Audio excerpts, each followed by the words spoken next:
Auntie. Ik zing eens, hè? In de vlees, auntie. Maar je net zei bij vorm tegen de klaar die orde geplaatst. Oké, nee, als ik blij auntie het klaar die boodschappen krijg. Ik is maar net die postboy. Ik weet niet wat auntie moet tekenen. Oh, nee, dit is de orde voor de salon. Oh, oké. Dank u. Dat is recht, auntie. Oké. Hey, is alles alright met mijn blik? Met wie? Mijn bezel. Why? Ik word alles alright. Als hij nou anti-bier voor zijn bodyguard ook. Maar hij had gezegd, hij was je anti-zijn ook toen hij raadslid wordt. Security. Spijker. Niet bodyguard. Een bodyguard is iemand met body. Een security kan enige iets wees tussen de size van een kameel tot een beest. Ik zie Antie teruggaan met een kort kameeloptie. Een baie serieus kort kameel. Hij is nou heel daar al gezeiken naar huis toe gaan.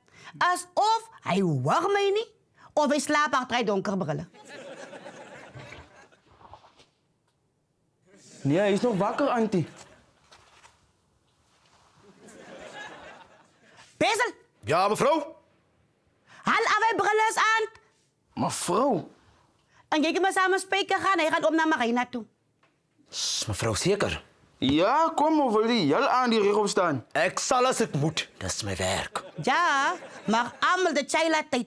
En jou nou wel vanmiddag. Zo je kan maar gaan samen doen. Oké, bij je dank je me, auntie. Dan is ik weer weg tot morgen. Dan. Als recht bij die Bye, Jelle. Als mijn auntie zeker met zichzelf veilig is. Bezel, ik blijf mijn hele leven lang Kali. Dat was ook altijd veilig geweest. Hoe is het nou onveilig geweest, hè? Kijk, die verschil is mijn auntie het nog geld en al die andere jaren was mijn auntie bro.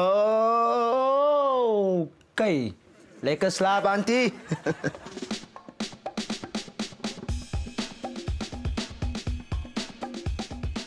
Hi daar, Sari van die Karoo. Dank je dat jij hierdie video gekeken hebt en geniet het. Moet niet vergeten, geef ons een like, een comment, een share en een subscribe. Dat helpt mij met brood en kracht. En Lotto. Goodbye.